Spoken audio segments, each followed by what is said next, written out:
राहुल गांधी यांच्या भारत जोडो न्याय यात्रेचा आजचा 61वा दिवस आहे आणि आज ही यात्रा चांदवडमध्ये असणार आहे। तिथे त्यांची जाहीर सभा सुद्धा होणार आहे। मालेगावमधून राहुल गांधी यांची भारत जोडो न्याय यात्रा ही चांदवडच्या दिशेने आता रवाना झालेली आहे। राहुल गांधींच्या भारत जोडो यात्रेमध्ये आज शरद पवार आणि संजय राऊत सुद्धा सहभागी होणार आहेत। चांदवडमध्ये आज राहुल गांधींचा रोड शो असेल आणि तिथेच त्यांची जाहीर सभा होणार आहे। शरद पवार संजय राऊत एकाच गाडीतून चांदवडच्या दिशेने रवाना झालेले आहेत अशी माहिती सध्या आपल्यापर्यंत पोहोचते।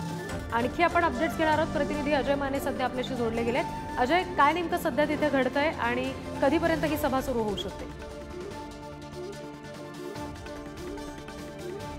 15 ते 20 मिनिटांमध्ये सभेला जी आहे ती सुरुवात होईल। जसं तू म्हटलीस, शरद पवार आणि संजय राऊत एकाच गाडीतून प्रवास करत जे ते सभे ठिकाणी पोहोचलेले आहेत। तर मी ज्या ठिकाणी उभा आहे त्या ठिकाणाहून नुकतेच जे ते राहुल गांधी जे ते सभेच्या ठिकाणी गेलेले आहेत। सगळ्यात महत्त्वाचं म्हणजे ही या सभेची जागा म्हणजे कृषी उत्पन्न बाजार समितीच्या भागात ही सभा जी आहे ती पार पडणार कांदा मार्केटमध्ये आणि त्याच कांद्यांच्या प्रश्नावर घेऊन या संपूर्ण भारत जोडो यात्रेत आता नाशिकचे शेतकरी जे ते उपस्थित झालेले त्यांनी राहुल गांधी यांच्याशी चर्चा केलेली आहे। आपण त्यांच्याशी थेट बातचीत करूया। नेमकं त्यांचं मत काय बोलले तुम्हाला राहुल गांधी आणि तुम्ही त्यांना काय मानले? आम्ही मोठ्या अपेक्षेने सत्ताधारी पक्षाने आम्हाला विरोध म्हणजे त्यांनी जे अन्याय केला त्याचा आम्ही विरोधी पक्षापर्यंत आलोय आणि त्यांनी आम्हाला मान्यता दिली की आम्ही सभेमध्ये हा तुमचा विषय पण घेऊ आणि आम्हाला भेट पण देऊन गेलेले आणि हा कांदा प्रश्न आम्ही लवकरात लवकर सोडण्यासाठी प्रयत्न करू हे बोलले आम्हाला। तुमच्या शर्टावर अवकाळी पाऊस, गारपीट, दुष्काळ, कांदा निर्यात धोरण या सगळ्याच गोष्टी मांडलेल्या ह्याच्या मागचं नेमकं कल्पना आणि मुद्दा काय? मी प्रथमतः एक शेतकरी आहे, व्यंगचित्रकार पण आहे।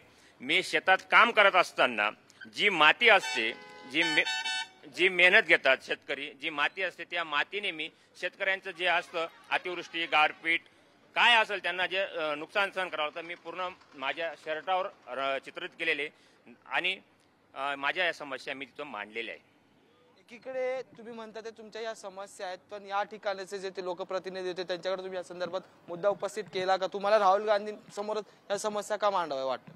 आता इथं आम्ही शेतकरी आलेले आहेत, 5 ते 6 नवीन म्हणजे तरुण शेतकरी आहोत। आम्ही पंतप्रधान मोदी साहेबांना सुद्धा नाशिकला भेटायला चाललो होतो। आमचे मित्र आहे केशव सूर्यवंशी, आमचे मित्र आहे तुषार शवाळे, बरेच शेतकरी आम्हाला नजर कैदेत ठेवले, 2 दिवस नजर कैदेत ठेवले। म्हणून आम्हाला शेवटी आम्हाला आता विरोधी पक्षापर्यंत हा मुद्दा आम्हाला आणणं गरजेचं होतं। म्हणून आम्ही पोटतिडकीने सो खर्चाने आम्ही त्यांच्यापर्यंत पोहोचलो आहोत आणि त्यांची आमची आता इथं भेट झालेली आणि सभेमध्ये आम्ही आता परत पुढच्या याला शरद पवार साहेबांपर्यंत आम्ही परत जाणार आहोत।